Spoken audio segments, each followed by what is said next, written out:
Ladies and gentlemen, this is David Mirikitani. Welcome back to Matt Chat. Pleased to be joined by the newest assistant coach from Oregon State University, my guy from Missouri who broke my heart a few times back in the day, beating up some of my guys, Nate Engel. Nate, welcome to the show. No, thanks for having me. Just excited to be on, and I've known you for a long time, and you're crushing it out there. So we appreciate all you do. For sure, man. I appreciate you coming on. And first of all, the beard game is strong, dude. Yeah, just after Pac-12s, when everything got canceled, I just kind of, I guess we all went into hiding and grew the beard out. But I think my wife's getting sick of it. Well, I'm jealous. I can't grow it. I have to blame my father for that. Culturally, I can make it happen. So it's very patchy when I don't shave for a couple of days. I'm just better trying to look clean. So, well, it's been, you talked about Pac-12s. I actually did the Big 12 Scramble Cam with Hardell Moore and a bunch of guys and for track wrestling. And it's so hard to believe that we were all in arenas with a couple thousand people in them. And then 5 days later, the world shut down, so let's start with that. What's that been like for you? Because you're obviously a guy that's highly involved in USA Wrestling. You would have had several guys wrestling at the trials, I'm sure.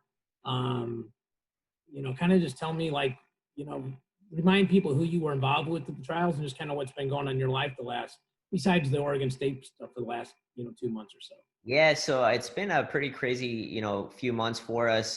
First and foremost, my wife and I found out that we're having twin boys. So, that's huge. Congrats, man. That's awesome. Thank you. Yeah, so they'll be here in September, future wrestlers. But, all that stuff aside, it's been weird because, we, like you said, we'd be in freestyle and Greco. We would have had world team trials, Olympic trials. So I would have been coaching Adeline Gray. I've been coaching her this year. And that's been an amazing, relationship. I mean, she's already, very, very, very good.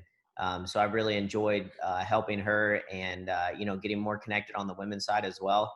And then, a few guys in Greco that I would have been coaching. So, it's disappointing, but I think as wrestlers, they've all figured out a way, whether it's Zoom calls that we're helping them work out, the international wrestlers and that type of stuff, or sending them workouts. So, they've all been finding ways to work out and just getting the job done, getting ready for, technically now 2021. So, and then we had some young guys at Stanford that I think would have made some junior world teams in Greco and freestyle, and, some guys on this that could have wrestled the senior level as well. But, they just got to keep training and get ready for whatever's next whenever USA Wrestling tells us we can go.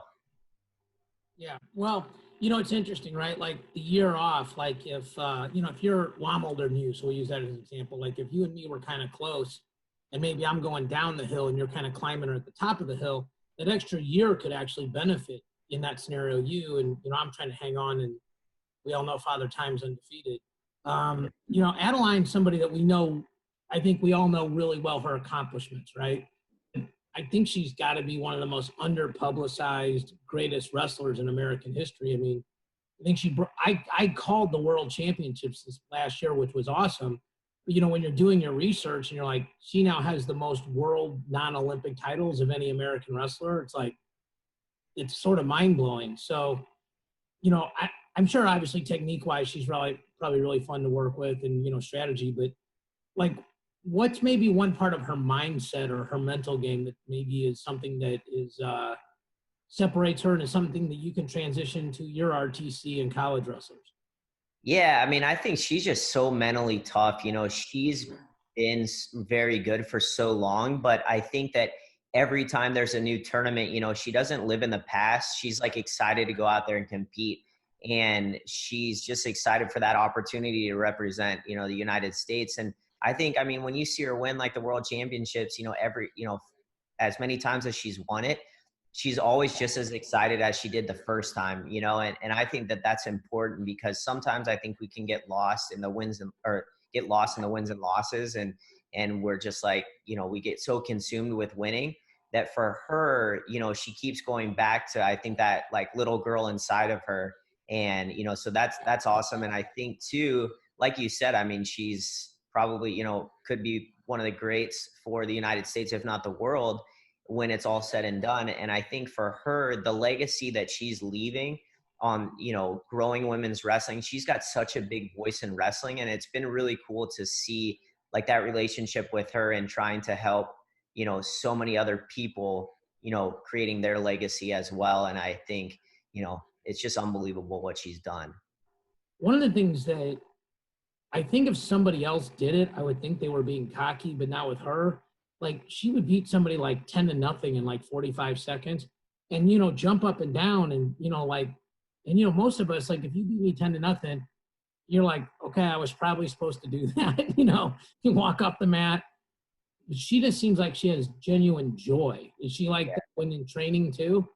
Oh yeah, I mean she's a sponge. It's been a lot of fun because we've been working a lot of like 2-on-1s and underhooks and that type of stuff that I like. And she's really really strong. I think in the weight room, I mean she works really really hard in all aspects of her career. But yeah, she's the same way. I mean she's very enjoyable to work with. She helps when we're at camps and I'm helping her. There's other ladies she's wrestling with and she's helping them too. And even the young girls that are at Wyoming Sem and stuff like that. She has an amazing relationship with those young women. And I think that's important because, you look at like somebody like Icho, every time she won, it was the same thing. It was like she won her first world title or Olympic medal.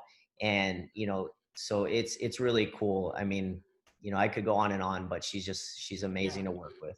Yeah, well, and Icho's obviously Japanese, and I'm obviously half Japanese, and I grew up in that culture where, like, my dad told me once, if you win, shut up. If you lose, shut up. So which is really pretty good advice, but but certainly different than expressing joy. So, so I think everybody knows you came from Stanford. I mean, you're a Missouri guy. We've known each other a long time, but I've always thought places like Stanford and Duke are hard to be successful at. Harvard, Princeton, those kind of places, because look, there's a lot of good coaches, but it's like if you look in college football, there's a reason why Alabama and Clemson and Ohio State and Oklahoma and those schools are good every year because they're getting the best recruiting classes. It's a horse race with a bunch of Clydesdales, and if the recruiting pool is a fourth to a fifth as big for you, and then those kids can get a ton of academic money at John Q University. Tell me a little bit about, I would imagine, I know you're an organized guy. I would imagine you were highly involved on at least the initial, if not the ongoing part of recruiting. I know I'm not going to ask you for trade secrets, and you and I have talked about that enough off the air, but how difficult is it like to get a kid that you really like and then like his ACT or SAT doesn't hit the number, what were some of the challenges there?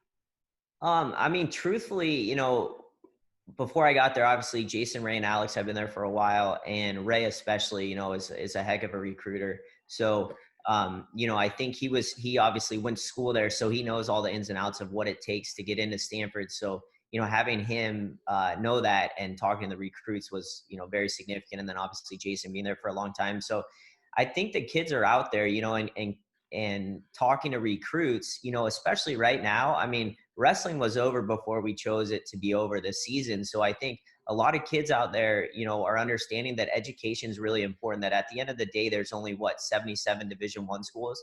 So there's only, 300 plus college coaches in the country, that not everybody's going to graduate and go on and wrestle internationally. Not everybody's going to go on and be a college wrestling coach. So I think that, young wrestlers are starting to realize how important education is, that, whether you want to be a teacher or you want to be, financial advisor, whatever that road holds for you after you graduate, is super important. And so for guys at Stanford, I mean, I think, when they got Shane and Real on board, and Nathan Traxler and those types of guys, some of the top kids in the country, that was really eye-opening for a lot of other big-time recruits out there, because, they're succeeding, in the classroom there, but they're also succeeding on the wrestling mat. So now it's showing that, hey, you can come to Stanford and be successful as well. So I think that was really important. I think they're going to keep getting some really good recruits. They work really hard.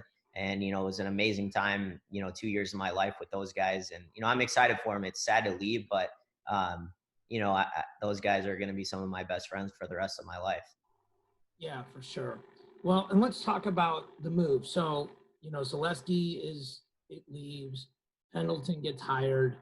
You know, I think if you're on the outside, he said he's going to conduct a national search, but part of you thinks he's going to find some Oklahoma State guys, right? Like, I mean, which is like, that's what Dresser did at Iowa State with, finding Iowa guys, I mean, there's a bunch of different paths, right? Like, right. The State sort of this hodgepodge, and what Chris has put together is a hodgepodge. And I mean that in a good way, like different backgrounds. So you obviously knew the job was open. How did you get approached? Did you approach them? Tell us, people on the outside, tell us a little bit about that process.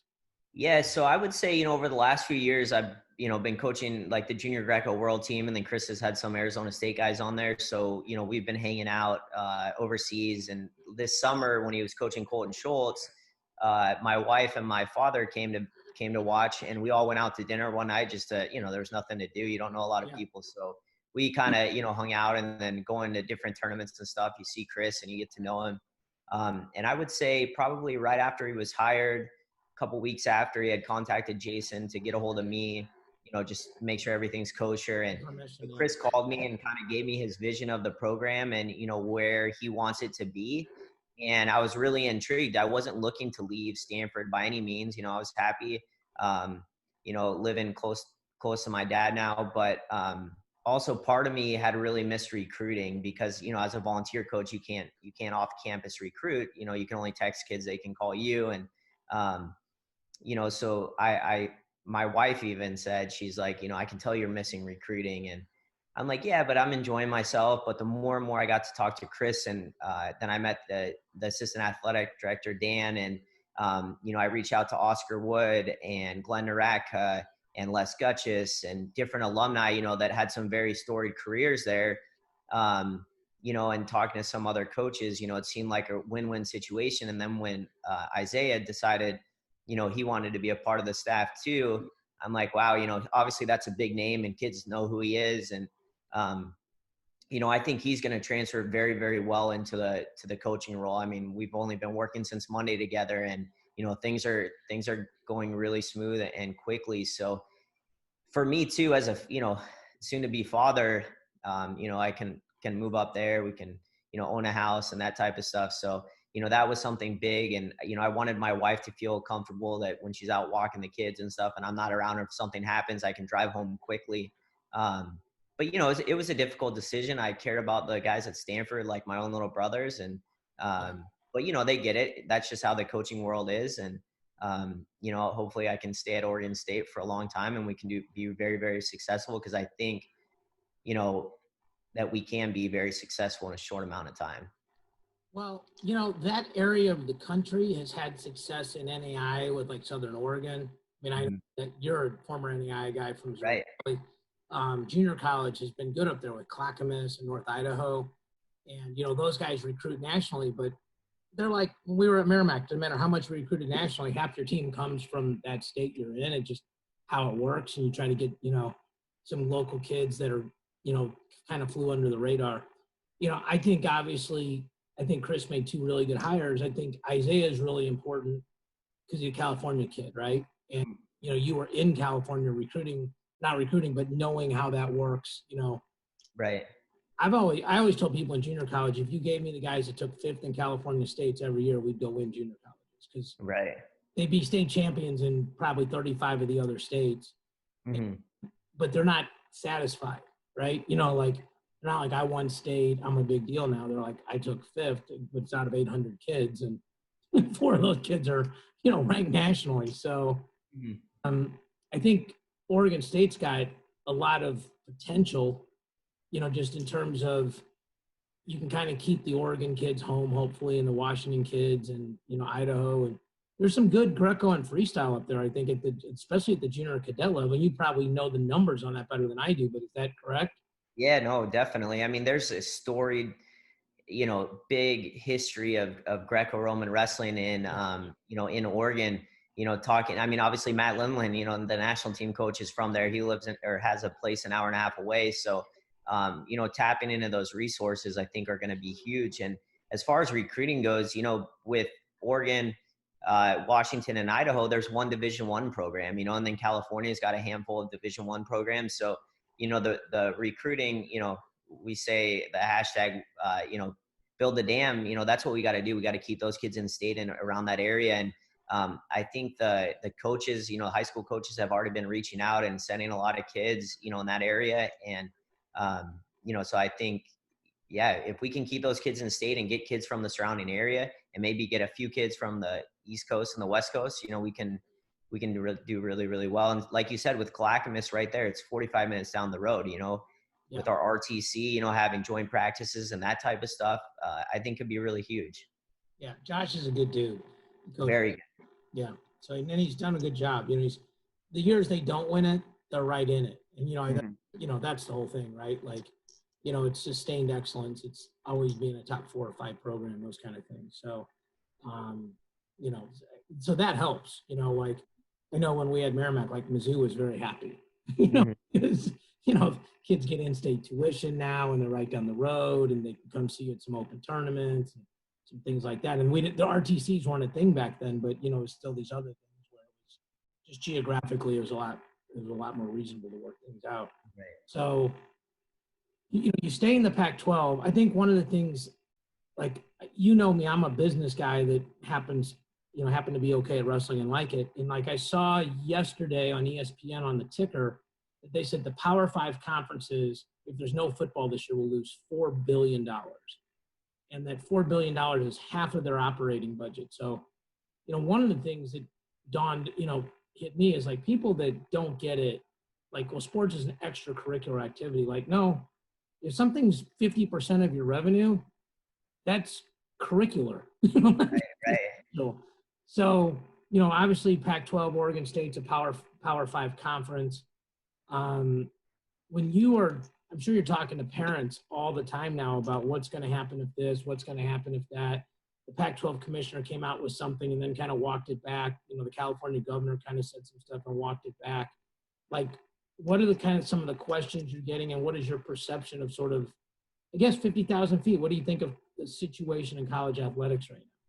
Yeah, I mean, it's definitely scary, but I think, like you said, we got to have a football season, and obviously I don't get paid the big bucks to make those decisions, but I think that, there will be a football season. I think wrestling, I'm sure everybody's read, that they've seen that possibly the season could be January to April, which I think, is fine. As long as we have a season, I'm happy. But, with Oregon State, I mean, we have a huge endowment with the wrestling program.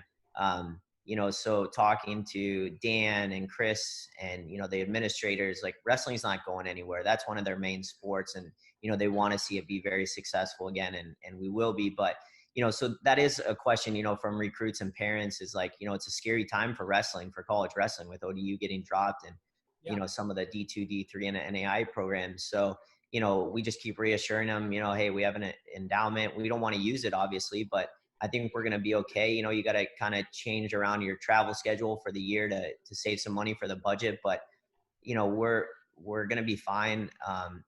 That's one thing that I think too with Jason at Stanford, he was on a bunch of these NCAA boards. So he was always keeping us posted on, how the college, season could look like and, what we need to do. And so that was always really awesome to hear, kind of firsthand what was going on that side of things. But, I think we're going to be fine. We're going to have a season, whether it's, the normal season or January to April, everything's going to be okay. We're going to have a season. I know they're going to have a football season. It's just going to look a little different than what we're used to.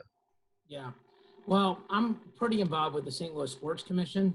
Obviously St. Louis, I think, hosts nationals more than anybody else. And right. It's bad for me. I don't travel. I also get hit up like 87 times for tickets. But but one of the things that they talk about is if you go to one semester and you go to the second semester, the nationals will be in late April or May, depending on how you do it. Well, that now actually eliminates every city that would hold it in an arena that has NBA or NHL, because those are the playoffs. Right. So that's going to be something that you don't think about. Like, I think most of us go, hey, you've coached a long time. I coached for years. In junior college, you get kids that are academic risks. Like, it'd be great to get them in for a full semester, make them go through study hall, do everything. They don't have to cut weight. They get away from being homesick for their girlfriend, kind of all that stuff, get 15 hours under their belt with hopefully a 3.0 or better, and then do it. But it's going to change where they can hold nationals if they do that, like Mhm. big time. Like St. Louis, like if you think about all the, like St. Louis could do it because they could do it in a football stadium, but Right. we were going to see how that was going to look. But there was a lot of people that weren't quite so excited about that. Mhm. The sight lines are a lot different too. So, well, so obviously you and Chris and Isaiah are really it's a new chapter for Oregon State. I mean, I recruited Tyrell Fortune, I recruited Norman Richmond. Those are guys that are, Tyrell Fortune was on the national level for a long time and now fighting in Bellator. And you go back to all the guys that were high level guys. Coach Pittman up there is legend. Mm-hmm. What's you said something really interesting. You said your wife said it too. You said you missed recruiting. There's a lot of people that hate recruiting. I loved it, but I know why I loved it. What about recruiting did you miss, or what about it do you love the most? I mean, I think the love for it is like the relationships, getting to know these young athletes and their families, right? And making sure that they feel comfortable, both the recruit and the parents setting, going away from home to be able to be, coach and not just, winning national titles, but being a big mentor in their life. And I think that that's what I love the most is, when they're getting good grades and when they graduate and go on and do big things in life, that's what I look most forward to. Creating men of character is really big for me. And that's what I tell parents, we're going to give you the tools to be successful in the classroom. That's number one, because you got to graduate. That's why you're coming to college. Number two, we want you to be a good teammate and a good member of society, in that town. And the rest of it, the wrestling will take care of itself. We can teach you how to shoot a single leg and a double leg and that type of stuff and train you. But if you don't have your grades in order and you don't have, your life in order, you're not going to be successful when it comes to wrestling season. So with recruiting, that's something that, Chris and myself and Isaiah, we've been stressing a lot. And I've done that my whole career is the number one reason why I want you to go to college is to graduate, and two, I love it because I get to travel and just meet new people, and you know how the wrestling community is, like everybody knows somebody, and so that's really important. But, yeah, I would say relationships, that's something I hold very high regard in my life is my relationships with people. And, so I think that's important in recruiting because the more you get to know them, the safer they feel with coming to school with you and seeing your dream of the program. So I would say that that's like my number one thing that I love about recruiting. Yeah. And this whole podcast started because of that. Like when I first started at track, I was doing the rankings and some assistant coach I would talk to and they would tell me something. And then, I would tell Hamilton, and it's happened like 5-6 times. He's like, why are these guys calling you? I'm like, oh, I recruited through the D1 coaches a ton. They would tell me the guys that either didn't make it there or weren't going to, make clearing, I guess it was clearinghouse back then, but able to build those relationships. And so, yeah, I think relationships, it's a, whatever answer you give is great, but it's one I 100% agree with because I think people don't think of that part of it, right? Like if you sign like 10 kids, which is a pretty big recruiting class, you probably started out recruiting 50 or 60 to get, Correct. I don't think people get that, like the better the school you are, the less you have to start with because you can get everybody to come in for a visit. But like in junior college, if we wanted 20 guys, we had to recruit 100, to get to 20. But if you recruit them the right way and you treat them the right way, even if they don't pick you, you generally stay friends with them. Right. And then you have, like you said, you have relationships all over the country. And I don't know if they teach this class in college, but they should teach a class in networking because it's probably the most important thing you can do for any career. And, everybody has to kind of figure it out on their own. So, well, you said you talked to Chris about the vision of the program. Tell me a little bit about what his vision is, and probably just as importantly, I mean, like everybody's like, we want to be a national power, we want to have teams all Americans, but maybe more importantly, like what are the steps that you guys think are, critical to achieving? Yeah, I mean, Chris's big thing when he called me was like creating a family, right? Because now, obviously at the end of the season at the Pac-12 championships, only 10 guys compete. And let's say you have 33 guys on the roster. Well, what are those other, 23 guys going to bring to the table? Whether it's their grades, whether it's, working hard in the wrestling room. But we want all of our guys to be invested, no matter if they're the starter or not, that they're all bringing a piece of the puzzle, to put it together to be successful, because, you know, we have to care about, from, you know, the best guy to the worst guy on the team, we have to care about them and, you know, create that family atmosphere that whether we're on the road competing in a duel and, you know, one of us stays back to coach those other 23 guys, you know, that we show how important they are. So that's number one, is family. Number two, like I said, you know, creating men of character, because that's really important, you know, walking the right line, you know, staying on the right path. You know, there's always two paths when they go to college they can go down. And obviously we always want them to go down the successful path. So keeping them on that right path. So those are like our two main things, but obviously, you know, fundraising, that type of stuff is really big. You know, we've had a ton of alumni reach out. It's been incredible. We had a Zoom call Tuesday morning where the head athletic director, Scott Barnes, had introduced, you know, Chris, myself, and Isaiah. And there was over 100 people, you know, Oregon State wrestling fans at 9 o'clock in the morning that logged on to the Zoom call to hear us talk. And like, that blew me away right away. Last night they had another thing where they had Chris on and Coach Strobel, and, you know, there was over 100 people on that too. And to hear like the alumni getting excited, and, you know, I think so that's really exciting to see that the people of Oregon care, you know, the fans of Oregon State wrestling care, and they're very excited. So obviously we got to keep things going while the coals are hot to keep growing it. But I truly think between Chris, Isaiah, and myself, and the vision that I had talked about, it's going to be really exciting, and recruits are excited. I mean, we're getting hit up left and right. So that, you know, that's exciting to keep building off of that. And obviously we got to bring the guys in and, you know, help them get better at wrestling, because if you don't have results, right, like the excitement only lasts for so long. So, yeah.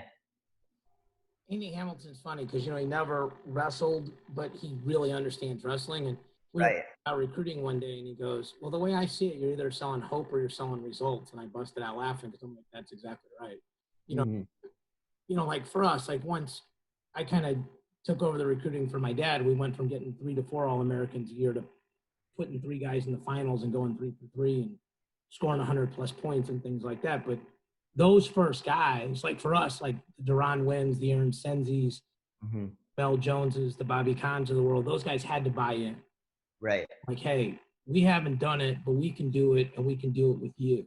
You know, one of the things I think that's interesting, and there's sort of a contrast, right? Like Aymar was a huge recruit coming out of high school. Pendleton was a huge recruit coming out of high school. Pendleton went where huge recruits go. You know, he went to a power school, right? And at the time, the power school, right? Aymar went a different route, right? Like he went to a school that he was successful, and Delgado was, but it wasn't like they had 9 All-Americans on that team. I actually think of his vision, because he kind of reminds me of Askren that way. Like, he's a guy that changed Mizzou, you know, like, and you guys, I think, need to go find your Aymar. You need to go find your Askren. You need to have somebody that's wearing your singlet on Saturday night. You have to have a reason to wear, you know, pack a suit, right? Get suited and booted, you know, because once people see that, like, okay, you know, there's a bunch of people that go, okay, it's been done, I'll go do it. There's a small amount of people that are like, I'll go do it there.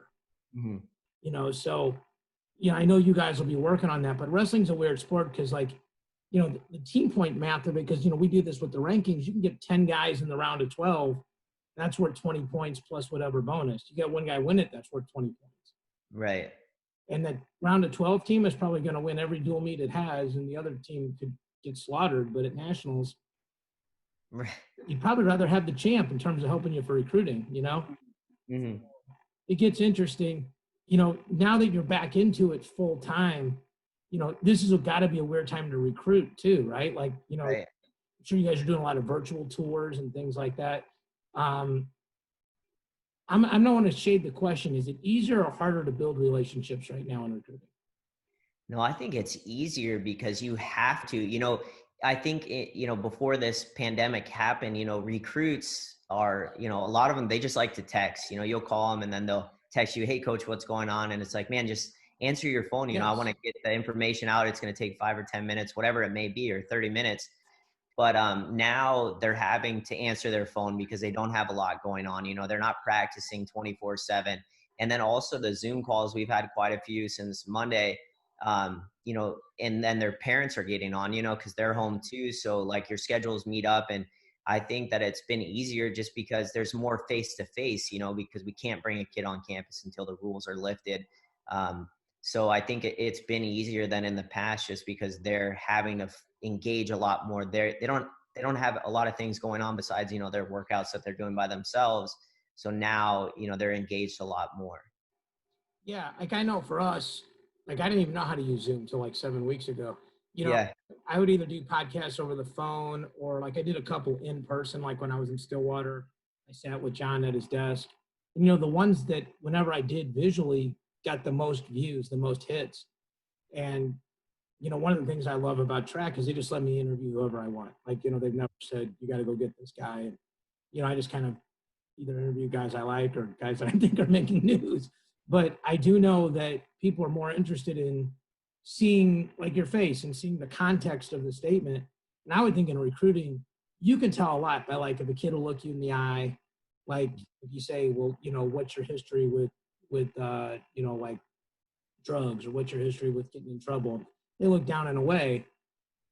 That means a lot more than whatever that comes out of their mouth next, you know? Right. So, again, you're a smart guy. I would think it's a huge asset to be able to use this stuff right now. No, for sure. And I think, like you said, I mean, these interviews have been, I mean, you know, I'm sure for the parents and the recruits have been really good. But me personally, I love to listen to what coaches have to say, you know, what John Smith is doing or Frank Beasley or Pat Popolizio. You know, there's a lot of Mark Branch, you know, there's a lot of interesting people in our sport that we don't always get to see, you know, their vision or, you know, what they're thinking, their thought process is going on. And these interviews have been really good because to me, I want to keep growing every single day as a coach. And, you know, Jim Grunwald told me in my first year at Northern Michigan, he said, the day that you don't want to learn is the day you take off your shoes. And that stuck with me since 2007. And to me, you know, now that I'm not competing anymore as a coach, I want to keep learning, you know, because our sport's always evolving. You know, Yeah. Ben Askren was wrestling, like everybody wanted to be a funkster, you know, and he's teaching some really good kids. You know, Imar with his underhook and different people, you know, they see all that stuff on different, you know, YouTube, whatever sites.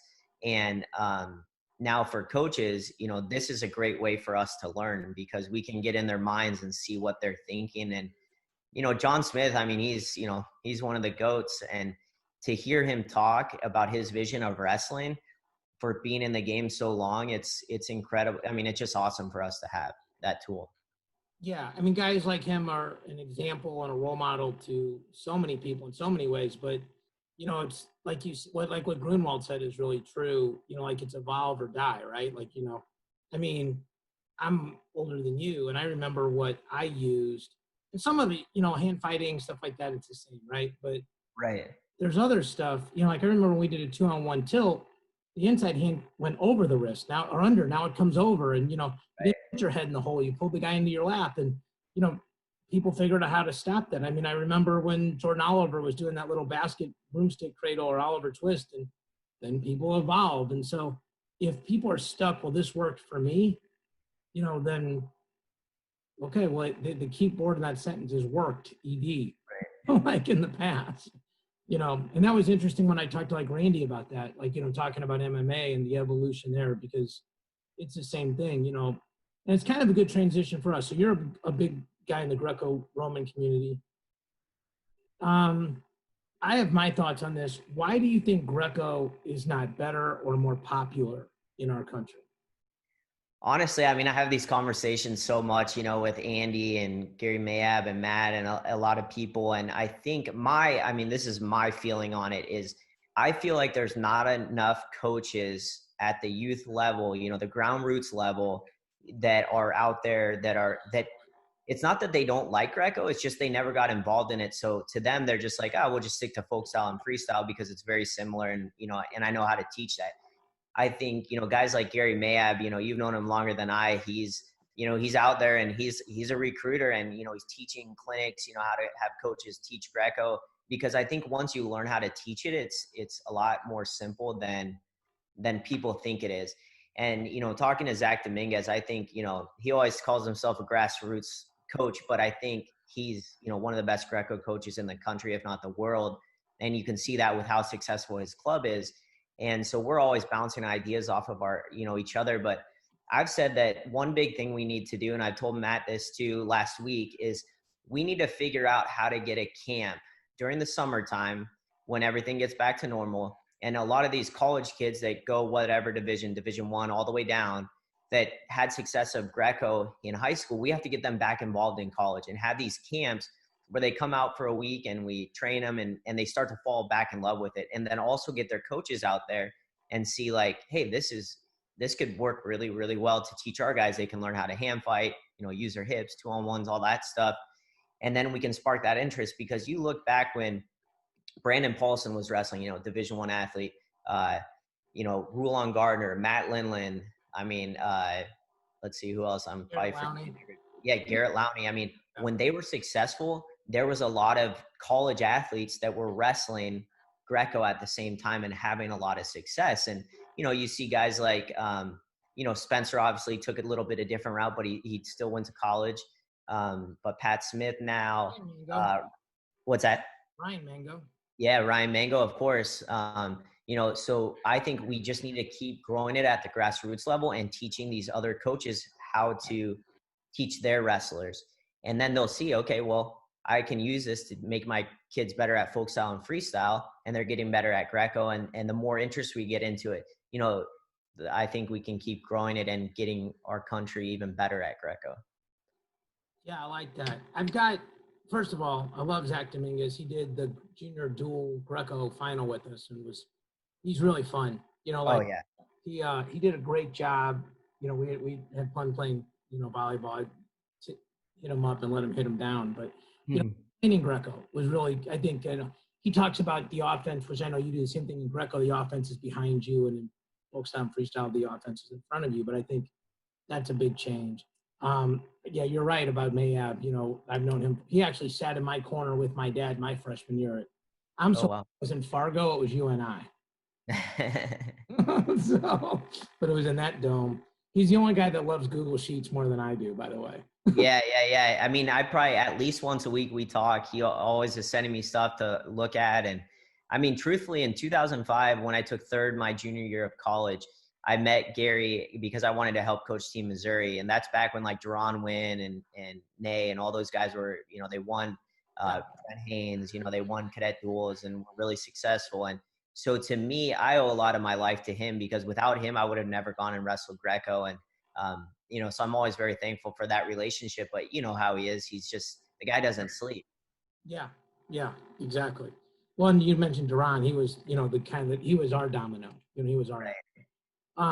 I think there's two things that are slowing down Greco, and I'm interested in what you think about this. Mm-hmm. I think kids think they're going to get hurt. Mm-hmm. Like at the young kids, I think they think they're going to get hurt. They're going to get thrown on their head. They're going to break their neck, stuff like that. I'm not saying it's justified. I just think it looks like you're going to get hurt. Right. And I remember, my dad did judo 8th degree black belt, so he taught us Greco with the jackets on and crash pads. So we kind of got tricked out of that. Like he was having us paint the fence and, waxing the car and stuff. Mm-hmm. But first year I won Greco cadets, we just took the jackets off like 8 weeks ahead of time. And then all we worked on were the handles. He had our footwork right.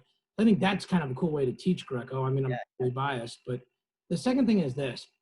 I think guys go to high school, guys who wrestle want to get a scholarship. Right. And you could tell me this because you're a Greco guy, but if you go to Fargo and you have your choice between the guy that won Greco or the guy that took 5th in freestyle, I'm not talking about just you. I think if you have 77 coaches, more than 39 of them are going to take the guy that took 5th in freestyle. Yeah. And so if Greco is not helping you get a scholarship, right, that's a problem. And then for 5 years, they're teaching you how to grab legs and stop guys from grabbing your legs. And it's an oversimplification, but I mean, it's a lot of the offense is hips down, right? Right. And, the highest percentage attacks in folk style are single legs and high crotches. It's not underarm spins and hip tosses and foot sweeps. So right. There's that. If I were in charge of Greco, I would be pointing out how much Greco helps you in MMA. Mm-hmm. Because, like you said, when you get done with college, there's going to be a percentage of guys that don't want to have anything to do with wrestling, which is fine. There's going to be a couple percentage of guys like an Isaiah that are going to go get a coaching job when they want it because he was so good. And then there's going to be guys that want to fight. and frankly, the guys that know how to wrestle more upright and know how to push a guy to the fence and stuff like that, it's a huge advantage. So I'm interested if my thoughts are crazy or if you think there's any validity to any of those. No, I think you hit it right on the head. I mean, I think, yeah, the first time I got thrown for 5 in a practice, I thought I was going to break my neck too. But then you realize that it's just like, it's no different than when you get thrown in a folk style or freestyle. Your body, you learn how to fall, and it's just like second nature. And I'm probably one of the stiffest people in the world. Yvonne used to always call me the board of directors because I was so stiff. But I think that, once kids start doing it more often, they're going to see that, hey, I'm going to be okay. The mat's soft, there's crash pads that you learn how to throw on. And so that's how I would correct that, is that, just get more of a feel and learn how to correctly throw. And two, I think you're right. I mean, obviously the UFC is the only live sports we have right now. And, I've always been a fan of that. I don't want to get punched in the face, but I love to watch it. And you see a lot of it, right? They get into like an over-under position, a body lock, they're getting underhooks and they're punching people in the face. So I think, with the UFC growing, there's so many wrestlers or people that get into wrestling because they're like, oh, well, this is a big thing that could help me if I want to be a professional fighter. So I think, yeah, if you want to be a professional fighter at some point in your life, you got to learn how to wrestle Greco, because now that stuff's not going to be as foreign to you. And I think Matt, obviously did well in fighting, and Randy Couture, the who's of UFC have had great careers. And so you've seen a lot of guys that have transitioned, Greco guys that have transitioned. And I'm sure if you talk to DC, he would probably say the same thing, that, you got to learn how to wrestle in those positions. So, yeah, I think you hit it right on the head. Well, it's also just different, right? Like if you and me are going to get in a fight, like not jump each other, but like, okay, we're going to fight, we're going to spar. We're not going to get in a, bent down wrestling stance, like, because you're going to kick me right in the face, Right. Even if you are the board of directors, you can kick up to the height of your hip Right. down there. You can still knock me in the next week, So, just the whole stance, the whole thing you're comfortable with. Like I coach MMA guys, and like I think I actually wrestled right-handed because I was a right leg lead, but I'm handed. But when I go to fight, I don't have to switch. Right. If you have to switch, that's a whole nother thing, but you don't see guys like on the outside in open stances that are low, that they're upright. They have to be. It's the nature of the sport, so I think that's how they got to market it. And I know they don't want to. Like I've talked to enough guys. I don't talk to USA Wrestling as much as you do, but I know they don't want to use another sport to market their sport. But the UFC is obviously the dominant league, but the PFL is paying out $1 million prizes. Like Lance Palmer's won $1 million twice. I don't even know if he's been punched very hard either season. I think those are like, you go, hey, you do this, you learn these skills. You and I have talked about the ladder is shallower on the Greco national team than the freestyle team. It might be harder to win a medal now because we're not as good, but it's a lot easier to be on the national team and travel and get better and see the world and shock the world. But, if I was 20 years younger, I'd be like, or, 30 years younger, I guess, like in college, I'd be like, hey, if somebody pointed that out to me, I'd be like, that makes sense. Like if I want to fight, I got to learn how to, win these clinch positions, I guess the last thing on this kind of talks, ties to this is RTCs have become more and more important. And I think the thing I was the most wrong about in wrestling the last 2 years was I thought that the colleges would determine the RTC success.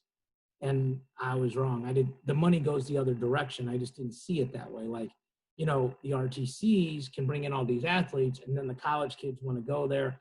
And then there's all this, well, what can RTCs officially fund? And they changed that rule, but I'm not sure anybody's actually enforcing that rule. So, there's a whole bunch of things, but if anything, it gave these other schools a head start.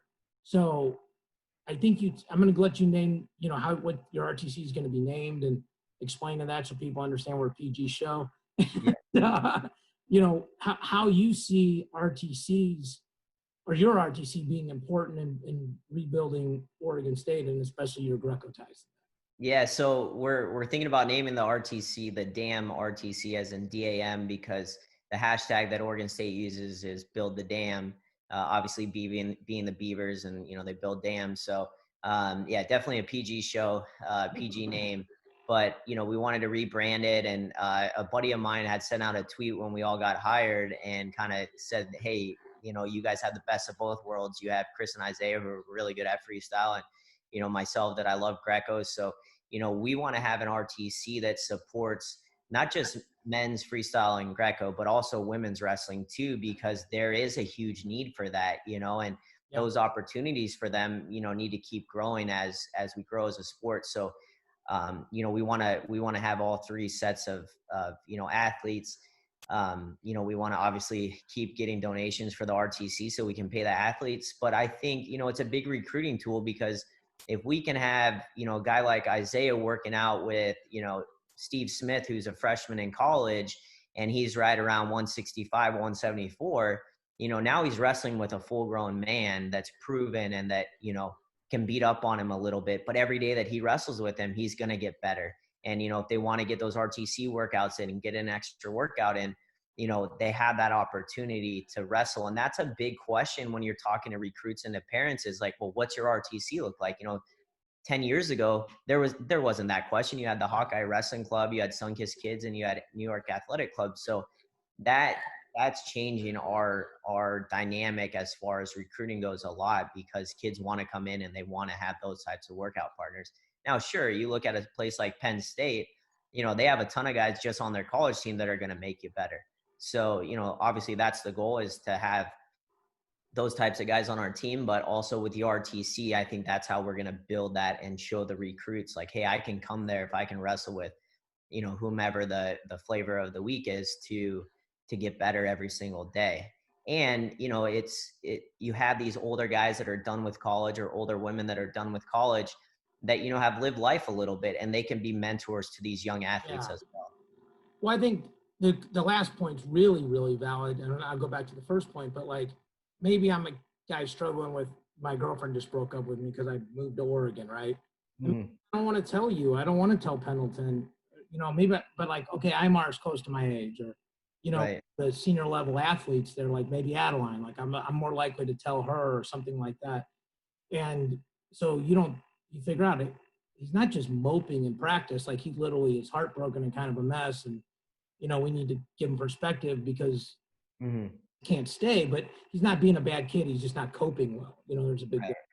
I think the other thing that people don't want to say this out loud, and I'm just using examples, but RTCs are a zero-sum game in college, like, or some gain in college. Like, when Thomas Gilman goes from Iowa, from Hawkeye to Nittany Lion, but it's basically Iowa to Penn State.